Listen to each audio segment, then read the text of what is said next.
Hello guys, magandang hapon sa inyo lahat and welcome back to my channel. So, yan yung bayabas ko. Bunga. Mas malaking bunga. Wala na yung malaking bunga. Ito po kasi. So, ayan po, napitas ko na po yung bunga niya. Kung makita niyo po, ang laki niya, pahaba.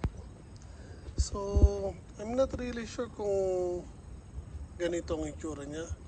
Pero, sa tingin ko, lalaki pa to, bibilog pa. Di lang natin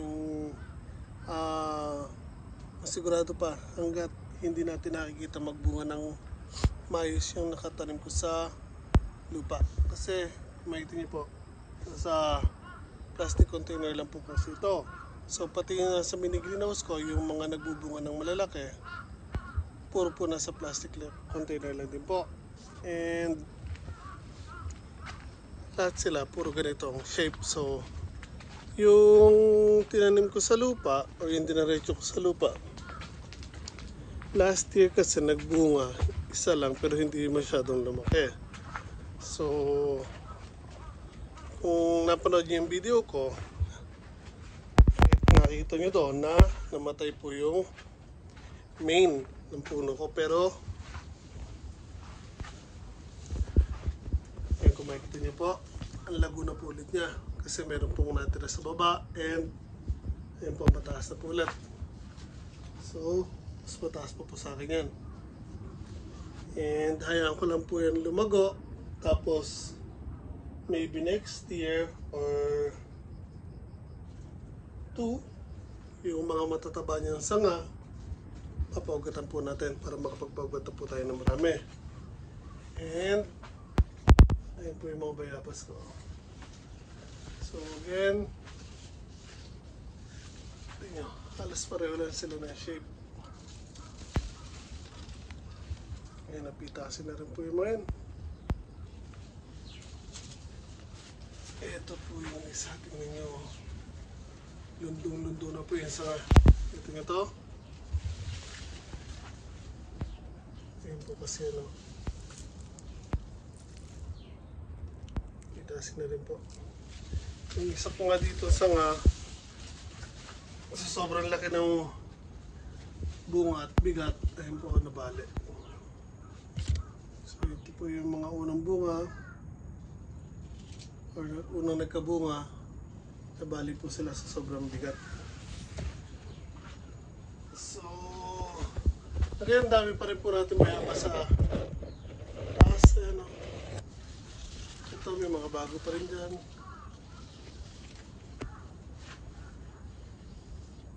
Saan pa ba? Alam ko, meron pa dun eh. Baliktarin ko lang yung camera. So, tulad din sinasabi ko guys, ayan po yung mga bayabas. Ito po yung dalawang pitasin. Hindi po lalaki din, kaganda. Yan po yung isa. Ayun, meron pa ako mga bago dyan.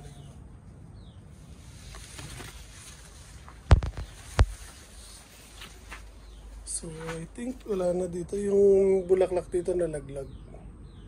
Marami na rin ako napitas dito. Hindi ko na lang nakuha na ng video. Alam nyo na. Busy. So again, yung main ko na bayabas na namatay yung pinakamalaking puno, iwan yung baba. Ito yung isang pinaugatan natin, isa sa mga kauna-unahan na paugatan natin, nakalagay sa plastic container. Ito po yung isa nasa labas. Ito medyo late na nagbunga or nagbulaklak. Nakikita nyo, September na, mid-September na po. Pero, yun po, ang dami niya pa rin pong bulaklak. Tulad doon, may bunga. Doon may nakatago pang bunga doon sa kabila, sa dulo yun.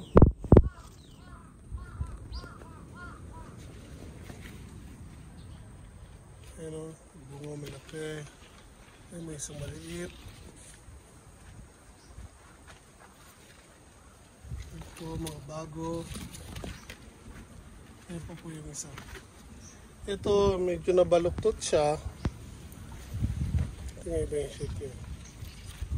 So, pag yung nadadry sila, hindi ko agad nadidiligan. Yan po, ang nangyayari sa kanila. So, meron pa po ako doon 2 bayabas.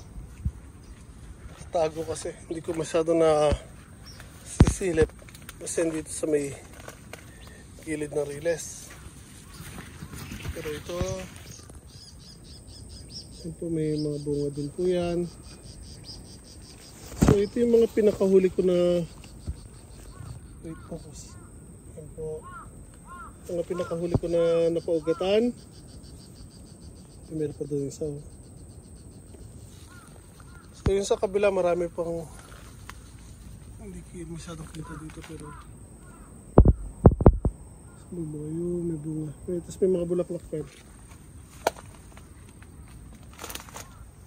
Yung mga jujube ko, laki na nila, oh. Parang mansanas. Ayan, again, nagbabago na po sila ng kulay. So tayo ko lang medyo mag-brown pa yan, pipitasin na po natin yan.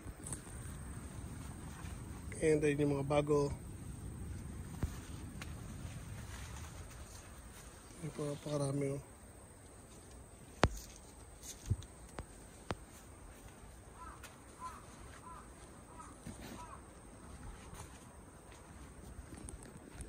So, ito pa ulit yung isang bayabas o isang variety ng bayabas ko. Yan po. Ito yung pehowa or pineapple guava.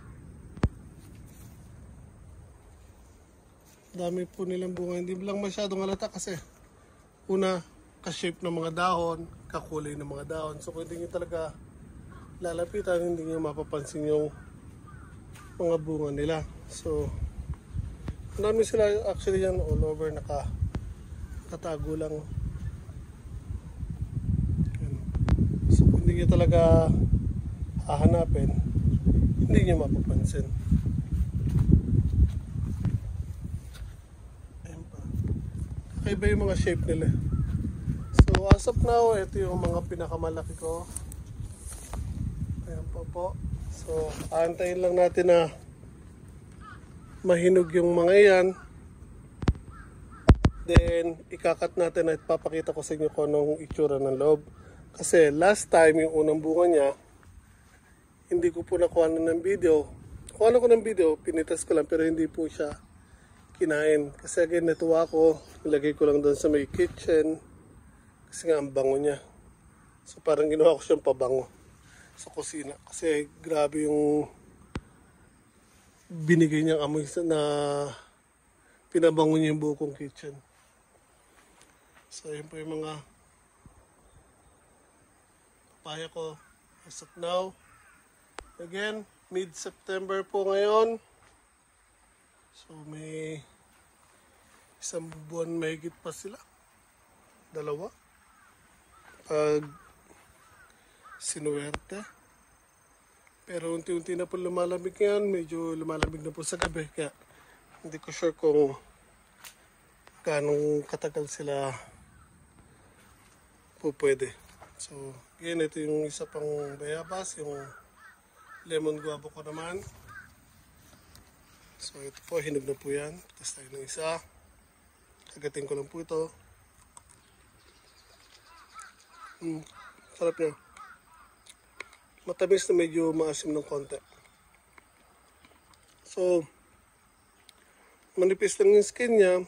Puro buto yung laman. Pero ang lasa niya pareho lang po ng bayabas natin.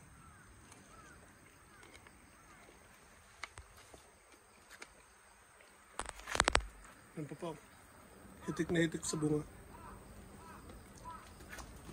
So, kung gusto niyo magkaroon ng bayabas at hindi niyo kayang bumili ng ganon, kasi una, yan sa Okinawa ko pa nabili. So, ako nagbebenta nito. Excuse me. So, yung mga paugat ko, yung mga bagong paugat, pag nailipat ko na sa plastic na lalagyan, binibenta ko sa murang halaga or affordable price. Pero pag mga ganitong kalalaki na, medyo mahal ko na po sila binibenta.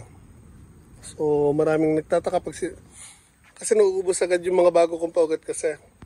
So pag tinatanong nila kung magkano yung price ng mga ganito kong kalalaki, pag sinasabi ko, nagugulat sila sa presyo. Pero just imagine, papakinabangan nyo na yan, no? Namumunga na. Ang laki na. And very stable na sila. So, hindi ko alam kung bakit natatakot sila sa sinasabi kong presyo. So again, kung gusto yung mag-alaga ng bayabas pero hindi kayo makakuha ng ganitong variety, may option po kayo.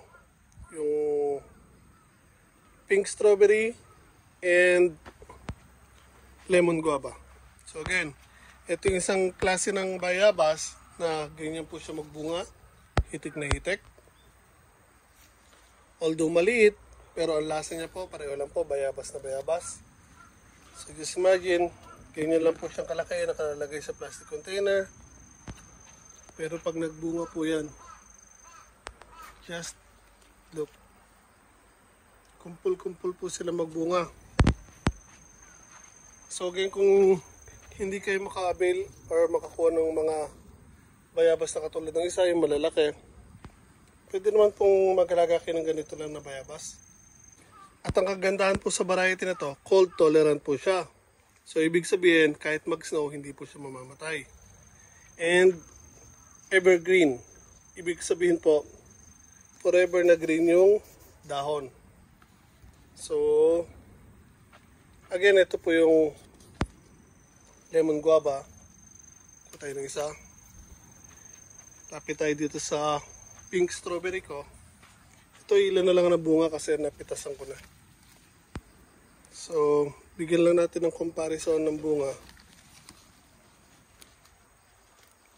So hindi ko lang kung nagkataon lang na ito kasi kukunti ang binunga. So yung lemon guava ko doon, ang dami, hitik. So I'm not sure kung dahil konti lang bunga nito kaya nakalaki ng ganito, pero titingnan nyo, halos pareho po kasi yung tsura niya. Pero magkaiba lang ng name nung binili ko. Yung sa tag nila, magkaiba.